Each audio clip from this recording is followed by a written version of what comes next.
अनंत जी, जैसे मैंने समाज में दो तरह के लोगों को मैंने देखा है, अपने अनुभव से जाना है कि समाज में दो तरह के लोग होते हैं। एक होते हैं कि उनको ध्यान की प्यास तो होती है और प्यास के साथ साथ ध्यान के लिए या स्वयं के लिए कुछ करना चाहते हैं, और दूसरे तरह के ये लोग होते हैं कि ध्यान की प्यास तो है बट वो कहते हैं हमको ध्यान करने की कोई आवश्यकता नहीं है। हमारे जानने वाले में भी इसे दो तरह के हम लोगों को अनुभव किया है, जो कि आपके यहाँ लाना चाह रहे हैं, वो आना भी चाह रहे हैं, लेकिन वो कहते हैं कि हमको ध्यान करने की कोई आवश्यकता नहीं है, और वो आ भी नहीं पाते हैं। तो इस पर आप क्या कहेंगे?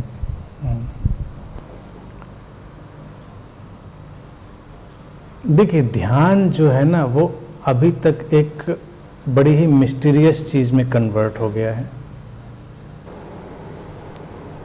ध्यान का इतना प्रचार प्रसार है कि ध्यान के नाम पर लोग बहुत कंफ्यूज हैं। एग्जैक्टली अगर किसी से पूछो ध्यान माने क्या, तो वो ज़्यादा बताने की स्थिति में नहीं होता। वो जिस चीज़ को आप बहुत क्लियरली जानते ही नहीं कि क्या है और आप क्या खोज रहे हैं, तो आपको तो हमेशा भ्रम रहेगा। किसी को लगेगा कि मुझे ज़रूरत है, किसी को लगेगा मुझे ज़रूरत नहीं है। लेकिन ज़रूरत और ना ज़रूरत के बीच तो पहले ये जानना पड़ेगा कि सचमुच में वो है क्या।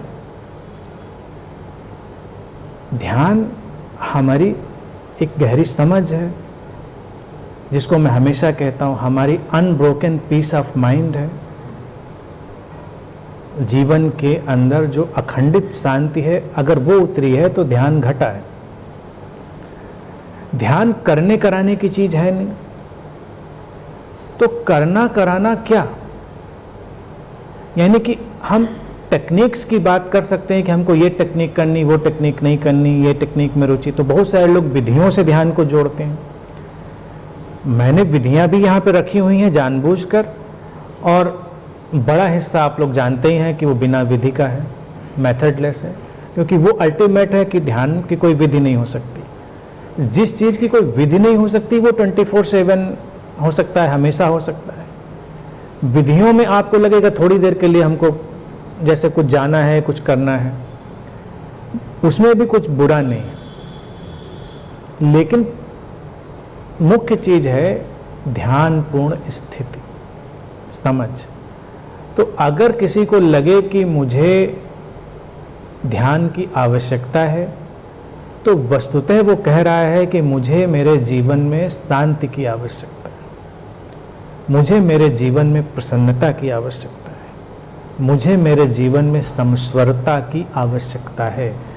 सिंपल 3 शब्द: पीस, हार्मनी, हैप्पीनेस। अदरवाइज ध्यान क्या चाहिए, किस लिए ध्यान चाहिए? क्योंकि ध्यान तो आपने कहा हमको चाहिए, लेकिन ध्यान किस लिए चाहिए, क्या करो? मान सपोज करिए ध्यान हो गया आपका, तो ध्यान से क्या हुआ? तो हमको ये तो जानना पड़ेगा ना, बिल्कुल प्रैक्टिकली, कि ध्यान से कुछ हुआ तब तो ध्यान का मतलब है। और अगर हम कहें कि मुझे ध्यान की आवश्यकता नहीं रही, ध्यान मेरा पूरा हुआ, तो हमको ये जानना पड़ेगा क्या हमारे अंदर unbroken peace of mind, causeless happiness and harmony in daily living, यानी कि दैनिक जीवन में समस्वरता, अकारण प्रसन्नता, अखंडित शांति, ये हमारी जीवन शैली में आ चुका है तो बात खत्म हो गई। Then you don't need meditation, because you are in meditation. आप ध्यान में ही हैं, आप ध्यान में जी रहे हैं, तो आपको अलग से क्या चाहिए? लेकिन अगर किसी को लगे कुछ हमको रहस्यमय अनुभूतियां हो गई हैं, हमको कोई ऐसा हाइपोथेटिकल एनलाइटनमेंट हो गया है, या हमको कुछ ऐसी घटना हो गई है अनुभूति के तल पर, इसलिए हमको ध्यान नहीं चाहिए, तो अभी वो एक डेल्यूजनल, यानी कि हैलुसिनेशन की, विभ्रम की स्थिति होती है। कई लोगों को उसी में रस आता है। और मैं हमेशा एक ही क्वेश्चन करता हूँ, सपोज करिए वो हो गया, देन आपने कहा कि मुझे कुंडलनी का अनुभव लाना था, तो आ गया, जाग गई कुंडलनी, ठीक है, जाग गई, फिर आगे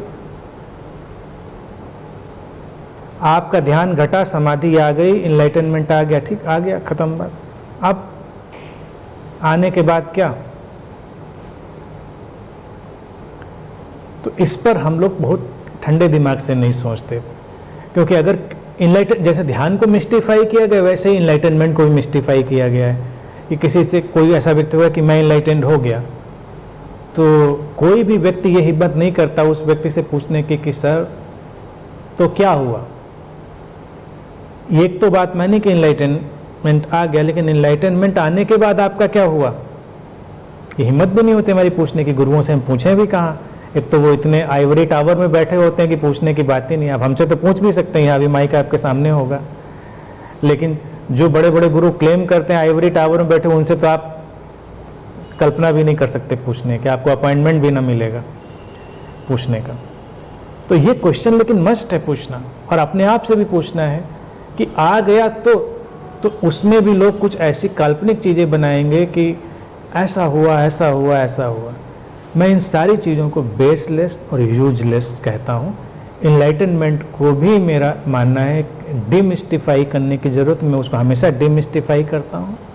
और कोई सर्टिफाइड स्टेज नहीं होती इनलाइटनमेंट की, सर्टिफाइड स्टेट भी नहीं होती कि कोई कहे कि ये स्टेट है सर्टिफाइड। और कौन सर्टिफिकेशन देगा, हु इज़ द अथॉरिटी, कौन देगा सर्टिफिकेशन। अब आप जिसमें यकीन करते होंगे उसका सर्टिफिकेट आप ले आएंगे, लेकिन बेसिकली इनलाइटनमेंट एक बहुत ही सिंपल स्टेट है। वही 3 चीज़ें, उनको आप जिस दिन अपने जीवन में पा लीजिए, आपको लगे कि ये घट गया, आप इनलाइटेंड हो गए। आप अपने कंसेप्ट में अपने ढंग से इनलाइटनमेंट की स्टेज में हैं, उसका सर्टिफिकेट नहीं चाहिए। और तीनों में से अगर एक ही चीज़ को अगर हमको रखना हो, मतलब 3 चीज़ें जो मैं बोलता हूँ, तब एक ही चीज़, अनब्रोकन पीस ऑफ माइंड, अखंडित अंतर्मन की शांति। तो जब ये आ जाए तो सचमुच में आपको कुछ नहीं चाहिए, फिर क्या चाहिए, फिर तो सब कुछ इसीलिए किया ही जा रहा था, इसीलिए सब हो रहा था। और अगर नहीं आया है, हम टटोल कर खंगाल कर देखें, तो फिर समझिए, समझने की कोशिश करिए और प्रयासों को भी घटने दीजिए। प्रयास भी घटेंगे, लेकिन आप अपनी फ्रीडम में, फ्री विल में करने के लिए आज़ाद तो हैं ही हैं। उन प्रयासों को तो उनको होने दीजिए, करने की कोशिश करिए, उसमें कोई प्रॉब्लम नहीं है। लेकिन कभी डेल्यूजन में ना जाएं, इल्यूजन में ना जाएं। कुछ ऐसे पूछा इन्होंने प्रश्न, तो कई लोग ऐसे भी मेरे पास आते रहे, उन्होंने कहा कि मुझे ध्यान चूंकि घट गया है तो ध्यान से उनको परेशानी है। तो मैंने कहा फिर परेशानी भी क्या, यानी कि मान लीजिए कोई, आप लोग शिविर में जो लोग आ चुके हैं वो जानते ही हैं, वो देखते हैं कि जब शिविर में कोई टेक्निक मैं लेता हूँ चल रही होती है, तो कई लोगों के लिए मैं सजेशन दे देता हूँ कि आपको नहीं करना है, करने जैसा लगता है तो don't do it, let it happen, उसको होने दीजिए जो हो रहा है, आप शांति से बैठिए। लेकिन हमको परेशानी नहीं है कोई, हम शांति से बैठे। शांति का मतलब अब आपको परेशानी ही नहीं किसी चीज से। जब शांति घटती है तो एक कुत्ते का भौंकना भी आपके लिए उतना ही मेलोडियस हो जाता है जितना कोई बांसुरी की धुन। लेकिन अगर आपको लिए कुत्ते का भौंकना, ओ फ्लूट बहुत अच्छा आ गया, कोयल तो बहुत अच्छी, कौवा बोल गया हमारी मुंडेर पे, तो अभी फिर शांति नहीं घटी। कौवे को कभी सुनिए, देखिए उसको, कभी गौर से सुनिए, उसका भी अपना एक ढंग है, अपना एक उसका तरीका है। आप ट्रैफिक के शोर में होंगे तो ट्रैफिक का शोर भी उतना ही मेलोडियस।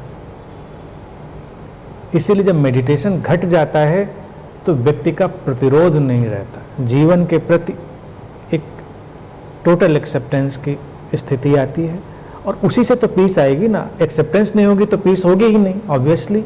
अगर आप प्रतिरोध करेंगे तो शांति गई आपकी जीवन में।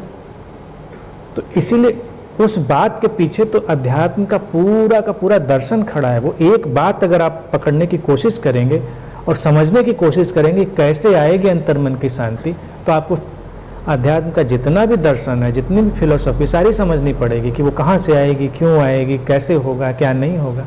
तो that is the way actually. और अगर घट गई है अंतर्मन की शांति, तो फिर मेरा सुझाव ये रहता है कि तब तो जरूर आइए, मिलिए, साधकों के पास बैठिए, उस ग्रुप में रहिए, ताकि आपकी शांति भी संक्रामक होकर लोगों को पकड़े। बुद्ध इसीलिए उन अपने शिष्यों को जो ध्यान को उपलब्ध हो जाते थे भेज देते थे दूर दराज कि जाओ लोगों से घुलो मिलो, क्योंकि अब उस खुशबू को लेकर जाओ। ये नहीं कहो कि मुझे ध्यान घट गया, मैं क्यों जाऊं इसके पास, मैं क्यों बैठूं इसके पास। तब तो जरूर जाइए। और जब अशांत हो तो अपने घर में बैठिए, जब आप डिप्रेशन में हो तो अपने घर में बैठिए, इलाज करिए, उसका सल्यूशन ढूंढिए। लेकिन जब आप उस स्टेज में हो जो एक खिलावट है, तो उसको शेयर करिए। इस बात को समझे तो सारी बातें समझ में आ जाए।